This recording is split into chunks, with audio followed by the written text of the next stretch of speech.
Que Dios bendiga a mis amigos y hermanos, su hermano en Cristo, Wanner Vargas, con una enseñanza muy importante para el día de hoy que sé que va a impactar tu vida espiritual y tu caminar para con Dios. El día de hoy vamos a llamar a esta enseñanza Las promesas de Jesús se cumplen. Las promesas de Jesús se cumplen. Estamos terminando este año 2020, casi dándole inicio ya al próximo año 2021, y no sé las promesas que tú has recibido de parte de nuestro Señor Jesucristo este año, si ya se han completado o si verán cumplimiento en este año 2021. Pero las promesas de nuestro Señor Jesucristo se cumplen. Y el día de hoy vamos a ver cómo se cumple una de esas promesas, de esas profecías hechas por nuestro Señor Jesucristo en el año 30, cuando aún estuvo con sus apóstoles. Jesús predice la destrucción del templo. Mateo capítulo 24. Cuando Jesús salió del templo y se iba, se acercaron sus discípulos para mostrarle los edificios del templo. Respondiendo él, les dijo: ¿Veis todo esto? De cierto os digo que no quedará aquí piedra sobre piedra que no sea derribada. Esta es una profecía que dijo nuestro Señor Jesucristo 3 días antes de su crucifixión y que vieron cumplimiento aproximadamente unos 40 años después. Vamos a ver cómo se cumplió esta profecía de nuestro Señor Jesucristo y por ello vamos a analizar estos versos.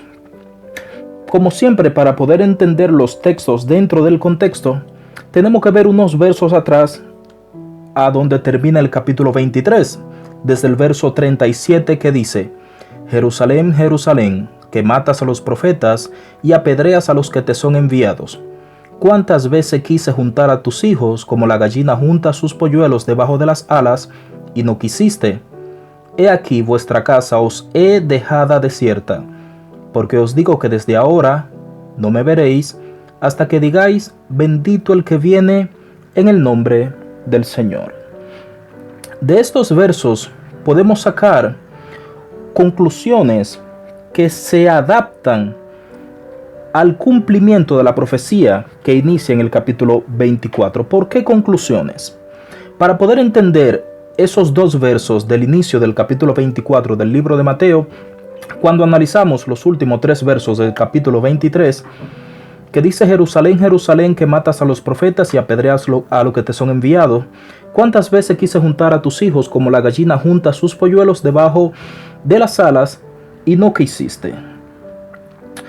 El Señor Jehová en el Antiguo Testamento dice estas palabras en una manera que podemos interpretarlo como una repetición en la voz de nuestro Señor Jesucristo. Esto usted lo puede leer en Isaías 31:5 y en Deuteronomio 32, los versos 11 y 12. Y luego Jesús dice: He aquí vuestra casa os he dejada desierta. Puesto que esta casa en singular debe de denotar la casa de Dios, la cual era el templo del Señor. Lo puede ver en el mismo capítulo 21 de este libro de Mateo, los versos 12 y 13. Antes era la casa de Dios. ¿Por qué digo antes? Porque ahora Él llama al templo vuestra casa, refiriéndose a los judíos, porque los judíos habían hecho de ella una cueva de ladrones. El verso 23 del capítulo 21 de Mateo lo dice tal cual: vosotros han convertido la casa de Dios en cueva de ladrones. Entonces, ese verso 38 del capítulo 23 de Mateo que dice: He aquí vuestra casa os he dejada desierta, lo podemos confirmar en el capítulo 24, cuando dice: Jesús salió del templo y se iba. ¿Qué significa que Jesús salió del templo y se iba? El Señor salió del templo, lo cual indicaba que lo había abandonado. Jesús estaba abandonando el templo de los judíos. Si usted sigue leyendo los últimos capítulos del libro de Mateo, Después de este capítulo 24 que dice que Jesús salió del templo, Jesús no vuelve a entrar más al templo a enseñar. Jesús vuelve ya al templo cuando es llevado ante el Sanedrín para ser juzgado. Y por eso dice, cuando él salió del templo y se iba, él no volvió a entrar más al templo a enseñar.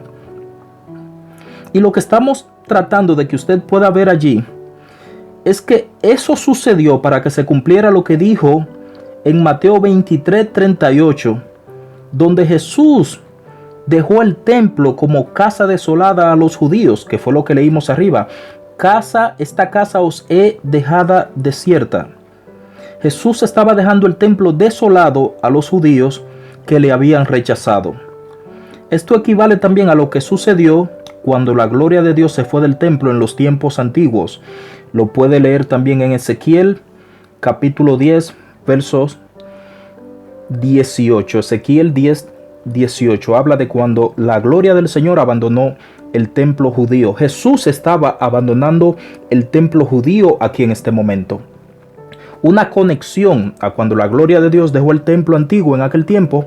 Jesús ahora estaba dejando ese templo desolado, porque su presencia para enseñar, para instruir, para hacer cumplimiento de los mandamientos judíos no iba a suceder más. Por eso el 38 del capítulo 23 de Mateo dice que vuestra casa os he dejada desierta. Pero para que no nos apartemos del tema, cuando les decía las promesas de Jesús se cumplen, en ese capítulo 24, los dos versos que leímos, sobre todo el verso 2 dice, respondiendo, él les dijo, ¿veis todo esto? De cierto os digo que no quedará aquí piedra sobre piedra que no sea derribada. Eso es una profecía que ya tuvo cumplimiento. Estas palabras nuestro Señor Jesucristo las pronunció 3 días, como le había dicho al inicio, antes de su crucifixión. Como sabemos, la fiesta de la Pascua judía o fiesta de los ácimos se celebraba anualmente el 15 de Nisán. El 15 de Nisán corresponde con el plenilunio o luna llena de la primavera. En aquel año 30, esa fecha 15 de Nisán cayó un sábado 8 de lo que para nosotros es el mes de abril. El cordero pascual se sacrificaba la víspera, y como la fiesta de la Pascua había caído un día 15 de Nisán, el cordero era sacrificado un día antes, 14 de Nisán. Este cordero se comía en familia una vez ya había oscurecido. En unas palabras más llanas, el viernes 7 de abril, el 15 de Nisán correspondía al sábado 8 del mes de abril. El día que el cordero, estoy repitiendo para que me entiendan, el día que el cordero fue sacrificado fue la víspera a la fiesta de Pascua, que fue el 14 de Nisán, que correspondía al viernes 7 de abril. Esa es la fecha en la que los escritos como Josefo, libros como los Anales de Tácito, el libro de los 12 Césares de Suetonio, la historia de Roma de Dion Casio, la historia de Roma de Velleio Patérculo, hablan sobre ese viernes 7 de abril del año 30, sobre el sacrificio del cordero en la cruz. Y Jesús, por tanto, celebró la última cena el 13 de Nisán o jueves 6 de abril. Ese mes de Nisán era el primer mes del año judío, y para nosotros, o correspondiendo a nuestro calendario, sería el mes de abril.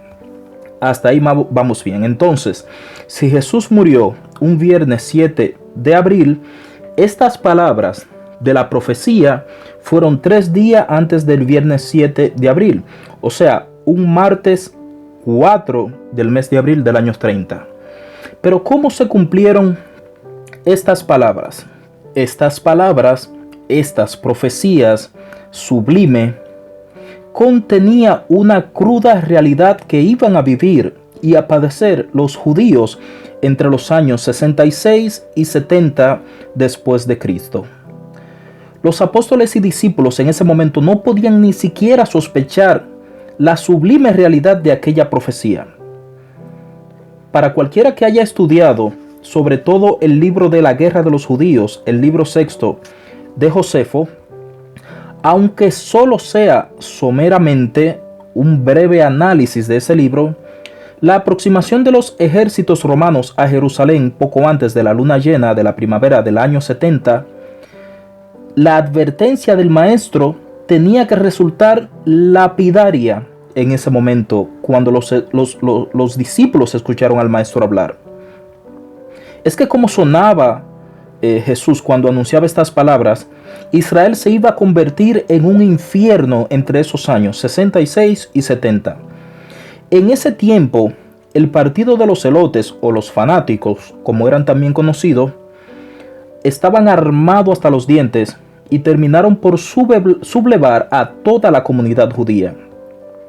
En mayo del año 66, la guarnición romana arrolló, como consecuencia de la petición del procurador Floro, que exigió 17 talentos del tesoro del templo, y allí fue el comienzo de la gran tragedia en el pueblo judío. Los judíos tomaron Jerusalén y prohibieron el sacrificio diario en honor al emperador. Aquello colmó la paciencia de los romanos, que envió una legión, recordemos que una legión eran 60 soldados, bajo las órdenes del gobernador de Siria, quien en ese entonces era Cestio Gallo. Pero las revueltas en ese momento habían encendido el país y los romanos se vieron obligados a retirarse, para que ustedes vean cómo estaban apostados los judíos. La nación judía se preparó para la guerra, fortificó sus ciudades y pusieron como generalísimo de sus ejércitos el que después sería el historiador que acabo de mencionarle, Flavio Josefo. Y en efecto, Nerón confió 3 legiones a Tito Flavio Vespasiano, quien estaba acompañado de su hijo Tito. Esto cayeron sobre Galilea y machacaron a Galilea, incluyendo la destrucción del templo, de lo que Jesucristo le estaba profetizando a sus discípulos 3 días antes de su crucifixión. Nerón se suicidó, Tito Flavio regresó precipitadamente a Roma y su hijo se encargaría de ultimar la gran venganza de Roma contra los judíos. Los hebreos quedaron sobrecogidos, imagínense usted, y al ver pasar hacia Jerusalén en ese año 66 miles de soldados que pertenecían a la Legión Quinta, a la Legión Décima, a la Legión Décima Segunda, a la Legión Décima Quinta, y estos estaban acompañados de fuerzas de caballería y tropas como auxiliares para darle apoyo. Y también llevaban un equipo pesado de asalto y de demolición. Usted está entendiendo la magnitud con la que esos romanos se metieron a Galilea. Eran más de 80,000 hombres que, tal y como lo profetizó Jesucristo en ese año 30, tomaron posición y cercaron la ciudad santa. Jerusalén, repleta de peregrinos, se vio sometida a fuertes tensiones internas, a la locura de súbitas apariciones de libertadores que tratan de arrastrar a las masas y al miedo. Pero para cuando los hombres de Tito comienzan los ataques, los apóstoles de Jesús, me imagino yo, que recordaron aquellas palabras que pronunció Jesús aquella tarde del martes 4 de abril de ese año 30 frente a Jerusalén, y me imagino también que ya habían escapado de la ciudad para ese momento. Después, la artillería romana, capaz de arrojar piedras de hasta 1 quintal de peso a 185 metros de distancia, arrasó con Jerusalén, no dejando piedra sobre piedra. Y allí se cumplió esas profecías de nuestro Señor Jesucristo. Si tú tienes una profecía dada por el Espíritu Santo de parte de nuestro Señor Jesucristo, hoy te recuerdo que las promesas de Jesús se cumplen. Las profecías de Jesús se cumplen.